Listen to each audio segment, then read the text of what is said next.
कल्पना कीजिए, एक खिलाड़ी शतरंज की बिसात पर लगातार लड़ाइयाँ लड़ रहा है, जबकि दूसरा खिलाड़ी सिर्फ शतरंज की मोहरों को जमा कर रहा है। चाइना सेम वैसे ही कर रहा है। आज पूरी दुनिया अमेरिका, ईरान और इजराइल की तरफ देख रही है, जबकि पीछे से बैकडोर से चाइना क्या कर रहा है? तकनीकी आत्मनिर्भरता बढ़ा रहा है, अपनी नौसेना को मजबूत कर रहा है और पूरी दुनिया का वैश्विक व्यापार नेटवर्क को मैनिपुलेट और कंट्रोल करने की कोशिश कर रहा है और अफ्रीका और एशिया और लैटिन अमेरिका के देशों के साथ अपने रिलेशंस को बिल्ड कर रहा है। आज जब ईरान क्राइसिस में अमेरिका उलझा हुआ है, तो इसका फायदा क्या अमेरिका को मिल रहा है या इसका फायदा चीन ले रहा है?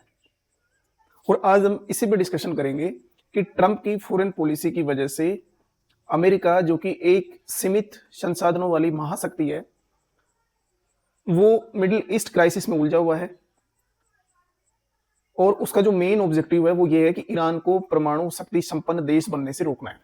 और अमेरिका की सारी शक्ति इस क्राइसिस को रोकने में लग रही है। वहीं चाइना अपने आप को साइड में रखते हुए अपने आप को इमर्ज करने की कोशिश कर रहा है।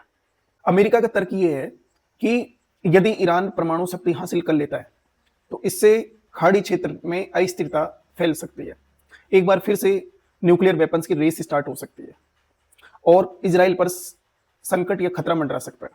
इसीलिए हमें ईरान को रोकना होगा। लेकिन ये सेम पैटर्न वैसे ही है जैसे 2003 में अमेरिका ने इराक पे जो अटैक किया था, उस गलती की वजह से अमेरिकन फॉरेन पॉलिसी आज दोबारा भी कुछ नया नहीं सीख पाई है। और वैसे भी राजनीति विज्ञान में ये कहा जाता है कि जब भी आप एक संभावित कदम उठाते हो तो उसका एक अनपेक्षित परिणाम आपको देखने को मिल सकता है। यानी every action has its own consequences. और सेम की वैसे ही है, अमेरिका आज मिडिल ईस्ट में उलझा हुआ है, जिसकी वजह से बीजिंग अपने आप को इमर्ज और डेवलप करने की कोशिश कर रहा है। पूरी दुनिया के ग्लोबल ऑर्डर को अपने हिसाब से वो फेरबदल करने की कोशिश कर रहा है।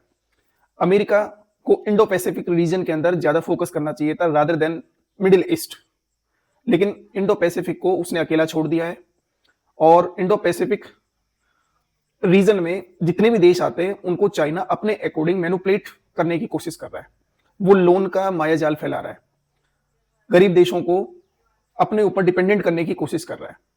और चाइना लगातार क्या करने में लगा हुआ है, इस पूरे क्राइसिस के दौरान वो अपनी तकनीकी आत्मनिर्भरता को बढ़ा रहा है। वो कमजोर देशों के साथ अपने रिलेशंस को डेवलप करने की कोशिश कर रहा है। राजनीतिक वैज्ञानिक ने यह भी कहा था कि जब अमेरिका 2003 में बगदाद में उलझा हुआ था, उस समय बीजिंग अपने आप को डेवलप कर रहा था और उसके बाद चाइना ने अपने आप को as a super power Indo Pacific या फिर एशियन कॉन्टिनेंट में अपने आप को एक बराबर की महाशक्ति बनाकर खड़ा कर लिया अमेरिका के सामने। सुपर पावर्स इसीलिए नहीं आती कि वो कमजोर है, बल्कि अपनी प्राथमिकताओं के चयन में जब वो गड़बड़ कर देते हैं, तब दूसरी सुपर पावर से उनको टकराव या लोहा लेने के लिए जो एनर्जी, जो एफिशिएंसी उसको लगानी चाहिए, वो कहीं और वेस्ट हो रही होती है। और अमेरिका सेम वैसे ही कर रहा है। अमेरिका की अपनी जो एनर्जी एफिशिएंसी या मिलिट्री एम्पावरमेंट या बजट, इंफ्रास्ट्रक्चर, जो भी कैपेबिलिटीज है, वो इंडो पैसिफिक रीजन्स में क्वाड के माध्यम से उसको फोकस करना चाहिए। वो पूरी एनर्जी और एफिशिएंसी अभी मिडिल ईस्ट क्राइसिस के अंदर इन्वॉल्व हो रही है, इन्वेस्ट हो रही है, जिसकी वजह से चाइना को एक मौका मिल गया है और चाइना इस पूरे रीजन को, इंडो पैसिफिक रीजन को अपने हिसाब से मैनिपुलेट और कैलकुलेट करने की कोशिश कर रहा है। पहली नजर में आपको लगेगा अमेरिका युद्ध लड़ रहा है, इजराइल युद्ध लड़ रहा है और ईरान युद्ध लड़ रहा है, लेकिन इसका लाभ किसको मिल रहा है? आप कहोगे चाइना को। चाइना को लाभ इसलिए मिल रहा है क्योंकि अमेरिका का ध्यान फिलहाल बटा हुआ है। उसको इंडो पैसिफिक रीजन के बजाय अभी पूरा फोकस उसका मिडिल ईस्ट पर लगा हुआ है। सेकंड, ऊर्जा संकट की वजह से उसके सहयोगी देश की अर्थव्यवस्थाएं अभी कमजोरी में आ चुकी है और वैश्विक व्यापार संकट जैसी स्थितियां सामने आ रही है, जिसकी वजह से सभी उसके करीबी देश उसको उलाना दे रहे हैं और चाइना अपने आप को एज ए सहयोगी देश उनके साथ अपनी रिलेशंस को बिल्ड करने की कोशिश कर रहा है। यानी अमेरिका ने 2003 में इराक में की गई गलती और अफगानिस्तान में की गई गलतियों से कुछ नहीं सीखा, क्योंकि उससे उस टाइम भी जो उन्होंने वादे किए थे क्राइसिस के बाद कि ऐसा कुछ हो जाएगा, वैसा कुछ भी नहीं हुआ और अमेरिकन बजट के ट्रिलियनों डॉलर बिना फालतू खर्च हो गए, हजारों सैनिक मारे गए, लेकिन बाद भी खाड़ी क्षेत्र के अंदर किसी प्रकार की स्थिरता दिखाई नहीं दी और आज अमेरिका फिर से उसी क्राइसिस में फंसा हुआ है। अब इंडिया का इस पूरे क्राइसिस के दौरान क्या पर्सपेक्टिव है? इंडिया कई क्षेत्रों में दूसरे देशों पर डिपेंडेंट है, जैसे ऊर्जा आयात पर अत्यधिक निर्भरता। हम 85% से ज्यादा क्रूड ऑयल इंपोर्ट करते हैं और वो सारा स्ट्रेट ऑफ हॉर्मुज या गल्फ स्ट्रेट के थ्रू हमारे यहाँ आता है। चीन सीमा पर तनाव देखने को मिल सकता है और इंडो पैसिफिक रीजन में पूरा पावर बैलेंस बिगड़ा हुआ है, क्योंकि अमेरिका ने अपना स्तंभ यहां से छोड़ के उधर फोकस कर लिया है, जिसकी वजह से चाइना और इंडिया रिलेशंस में तनातनी देखी जा सकती है और पूरा वर्ल्ड ऑर्डर, या फिर आप कहोगे इंडो पैसिफिक रीजन का पूरा वर्ल्ड ऑर्डर चेंज हो सकता है।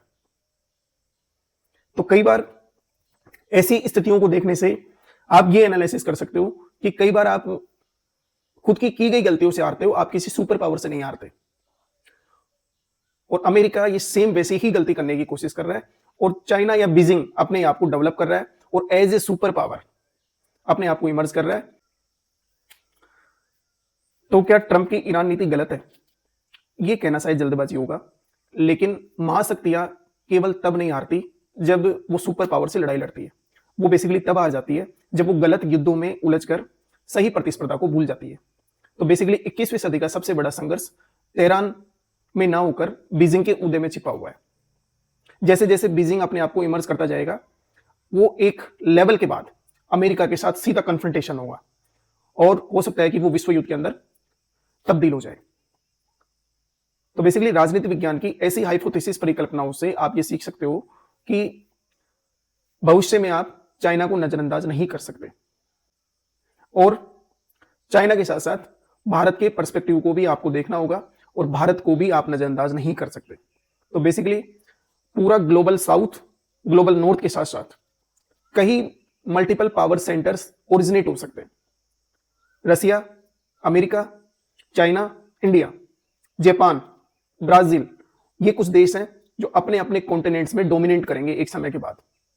लेकिन फिलहाल ये है कि दुनिया की जो लोनली सुपर पावर कहलाने वाली अमेरिका फिलहाल किस दिशा में जाती है, और ये जो अभी क्राइसिस चल रहा है मिडिल ईस्ट क्राइसिस, इसमें चाहे अब्राहम एकॉर्ड्स के नाम पे ईरान के साथ पीस डील करना हो या फिर यूरेनियम एनरिचमेंट को रोकते हुए ईरान को परमाणु शक्ति संपन्न रोकने से रिलेटेड हो या फिर ओमान को धमकियां हो, अब ये कितने दिनों तक चलता है और अमेरिका कितने दिनों तक इंडो पैसिफिक रीजन से अपना ध्यान डाइवर्ट करके मिडिल ईस्ट या खाड़ी संकट पर फोकस करके रखता है, ये देखने वाली बात होगी।